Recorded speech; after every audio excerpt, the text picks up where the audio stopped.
Cheating, दलाली और हवाला का रैकेट। फर्जी दूतावास वाले हर्षवर्धन जैन की ठग कंपनी कैसे कर रही थी काम, आज हम इस वीडियो में पूरी कहानी जानेंगे। गाजियाबाद में ठग हर्षवर्धन जैन ने वेस्ट आर्कटिक जैसे फर्जी देशों के नाम पर 4 नकली दूतावास खोलकर बड़ा ठगी और हवाला रैकेट खड़ा कर दिया। एसटीएफ की छापेमारी में विदेशी मुद्रा, फर्जी पासपोर्ट, नकली कार्ड और करोड़ों की धोखाधड़ी का खुलासा हुआ है। नटवरलाल को गुजरे हुए जमाना हो गया, लेकिन उनकी विरासत को आगे बढ़ाने वालों की अब भी कमी नहीं है। ऐसे ऐसे ठग हमारे समाज में मौजूद हैं, जिनकी करतूतें हैरान करने वाली हैं। ऐसी ही महाठगी की कहानी सामने आई है दिल्ली के करीबी शहर गाजियाबाद से। दिल्ली में करीब 150 से ज्यादा देशों के दूतावास या उच्चायोग मौजूद हैं, लेकिन एक नटवरलाल ने उसी गाजियाबाद में एक नहीं बल्कि 4 दूतावास खोल डाले,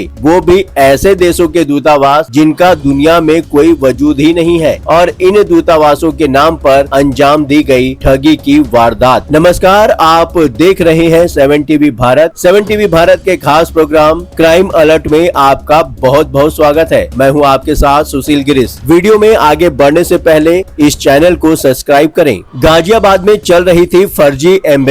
दिल्ली के चाणक्यपुरी इलाके में दुनिया भर के सारे एम्बेसी, दूतावास या उच्चायोग मौजूद हैं, और दिल्ली के करीब है यूपी का गाजियाबाद शहर। अभी 4 महीने पुरानी बात है। इसी गाजियाबाद से ओमान देश के एक हाई कमिश्नर साहब पकड़े गए थे। अब 4 महीने बाद इसी गाजियाबाद से एक एम्बेसी भी बाहर निकल कर आई है। बस सच्चाई ये है कि जैसे हाई कमिश्नर साहब नटवरलाल थे, वैसे ही एम्बेसी भी ठगी का गढ़ है। कोठी को बनाया था फर्जी दूतावास। हाई कमिश्नर साहब की कहानी बाद में, पहले ताजा गाजियाबाद से बाहर आए इस एम्बेसी का सच जान लीजिए। सच्चाई जानकर आप भी दंग रह जाएंगे। आइए सबसे पहले कहानी की शुरुआत गाजियाबाद के पॉश कविनगर इलाके में मौजूद इस आलिशान कोठी से ही करते हैं, क्योंकि ठगों ने इसी कोठी को फर्जी दूतावास का नाम दे रखा था। कविनगर की इस कोठी का पता है KB 35, लेकिन आसपास के दूसरे घरों की तरह इस मकान में लोगों की रिहायशी नहीं है, बल्कि यहाँ से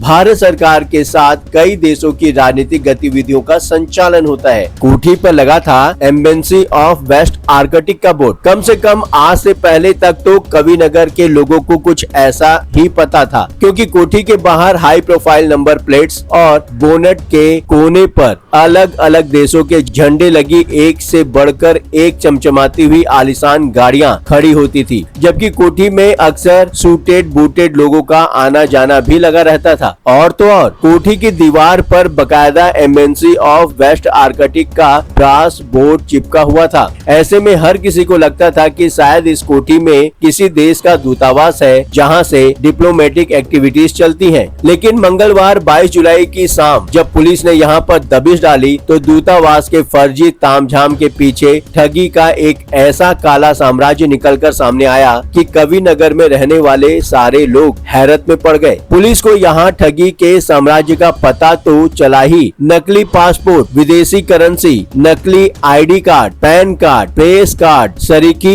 एक से बढ़कर एक आपत्तिजनक चीजें तो हाथ लगी ही। साथ ही 47 साल का वो शख्स भी पुलिस के हाथ लगा, जो यहाँ से इस सारे खेल का संचालन कर रहा था। नाम है हर्षवर्धन जैन। इस वीडियो में हमने हर एंगल को कवर करने की कोशिश की है। वीडियो को पूरा देखिए। वीडियो को हाइप देकर 7 टीवी भारत को सपोर्ट करें। जैन साहब लोगों को अलग अलग देशों का राजदूत या फिर काउंसलर बताकर उन्हें प्रभाव में लेते। उन्हें अपने साथ प्रधानमंत्री, राष्ट्रपति समेत दूसरे बड़े लोगों की तस्वीरें दिखाते, और फिर किसी को विदेश में सेटल करवा देने का, किसी को कोई बड़ा कॉन्ट्रैक्ट दिलाने का, तो किसी को उनकी ब्लैक मनी व्हाइट करा देने का झांसा देते और अपनी जेब गर्म कर लेते थे। पुलिस की माने तो असल में इस सारे गोरख धंधे की आड़ में वो सेल कंपनियों के जरिए हवाला रैकेट का संचालन कर रहा था। नोएडा एसटीएफ को इस कोठी से फर्जी दूतावास के नाम पर चल रहे गोरख धंधे की खबर मिली थी, जिसके बाद पुलिस ने यहाँ पर छापेमारी की। असल में नोएडा एसटीएफ को गाजियाबाद और आसपास के इलाके से कुछ सेल कंपनियों के जरिए हवाला कारोबार की खबर मिली थी, और इसी हवाला के धंधे का पीछा करते हुए पुलिस इस कोठी तक आ पहुंची, जहां पर ये फर्जी दूतावास चल रहा था। फिर तो हवाला के साथ साथ लोगों को ठगने और हर तरह के सही गलत धंधों के लिए लाइसेंसिंग करने के पूरे रैकेट का खुलासा हो गया। छापेमारी में बाहर लगी गाड़ियों के काफिले के बाद कोठी के अंदर का मंजर देख खुद पुलिस भी चौंक गई। अलग अलग देशों की करेंसी, 44,70,000 रुपए कैश, विदेश मंत्रालय के नकली मुहर लगे दस्तावेज, 20 जोड़े डिप्लोमेटिक गाड़ियों के नंबर प्लेट्स, गैर कानूनी तरीके से बनाए गए 12 फर्जी पासपोर्ट, हर्षवर्धन जैन के नाम पर बने 2 पैन कार्ड, 34 अलग अलग सील मुहर, 12 महंगी गाड़ियों का एक बॉक्स, 1 लैपटॉप, 1 मोबाइल फोन और Aadhaar card, voter ID card, diplomatic card, यहाँ तक कि गैर कानूनी प्रेस कार्ड तक हाथ लगे। एनजीओ के नाम को बनाया गया देश का नाम। इस फर्जी दूतावास से एक नहीं बल्कि 4 ऐसे देशों के राजनयिक ऑफिसेज का संचालन किया जाने की बात सामने आई है, यानी फर्जी देश, यानी वेस्ट आर्कटिक, सबोरगा, पोल्विया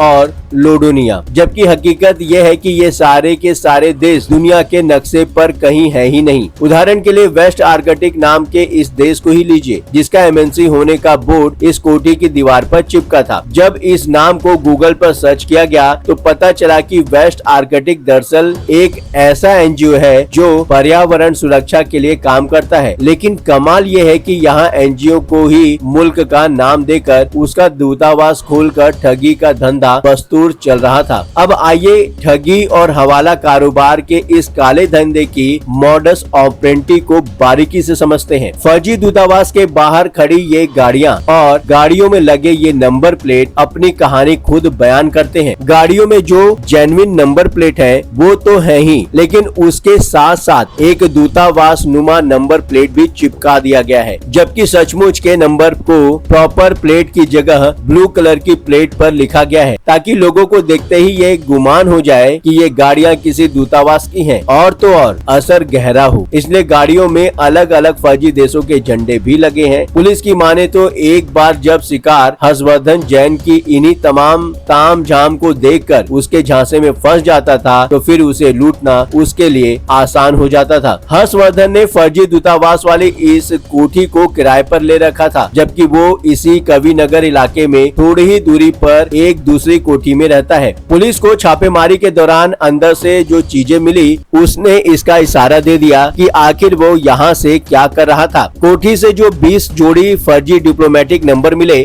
उससे साबित होता है कि वो इन नंबर प्लेट्स को जरूरत के मुताबिक किसी भी गाड़ी में लगाकर उसका इस्तेमाल लोगों पर प्रभाव डालने के लिए करता था। ठीक इसी तरह जब जहाँ जैसी जरूरत होती फर्जी कार्ड, दस्तावेज और मार्फ की गई तस्वीरों के जरिए वैसे ही लोगों के प्रभाव में ले लिया जाता था। यानी साफ सीधे शब्दों में कहें तो ये ठगी की वो प्राइवेट लिमिटेड कंपनी थी जिसमें हर्षवर्धन जैन जब जैसा चाहे करता था। वैसे हर्षवर्धन जैन काम बेशक ठगी का कर रहा हो, लेकिन उसका ताल्लुक एक अच्छे परिवार से है। उसके पिता JD जैन एक जाने माने इंडस्ट्रियलिस्ट रहे हैं जो गाजियाबाद के जैन रोलिंग मिल के मालिक थे। जैन परिवार का राजस्थान समेत कई राज्यों में मार्बल और माइनिंग का भी काम था। खुद हर्षवर्धन जैन ने लंदन के कॉलेज ऑफ अप्लाइड साइंसेज से MBA की पढ़ाई की, लेकिन हर्षवर्धन जैन का ट्रैक तब चेंज हो गया था जब उसकी मुलाकात विवादास्पद तांत्रिक चंद्रा स्वामी से हुई। वो चंद्रा स्वामी से साल 2000 में मिला, जिसने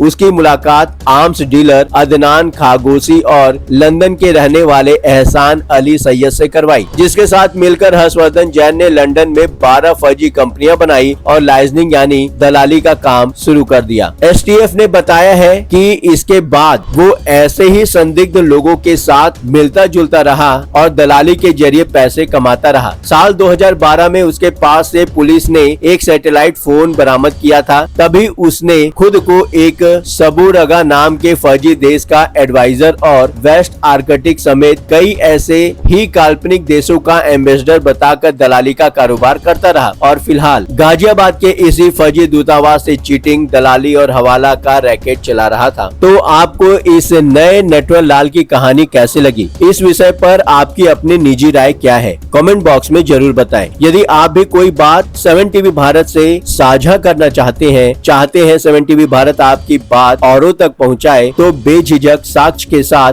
वीडियो में दिए गए व्हाट्सएप नंबर 9993236555 पर आप हमसे सीधे संपर्क कर सकते हैं। मैसेज मिलने पर 7 टीवी भारत की टीम आपसे संपर्क करेगी। यदि अभी तक आपने हमारे इस चैनल को सब्सक्राइब नहीं किया है तो देर किस बात की, चैनल को सब्सक्राइब करें, वीडियो को लाइक करके औरों से शेयर करें। फिर मुलाकात होगी। लगातार खबरों के लिए बने रहिए 7 टीवी भारत के साथ।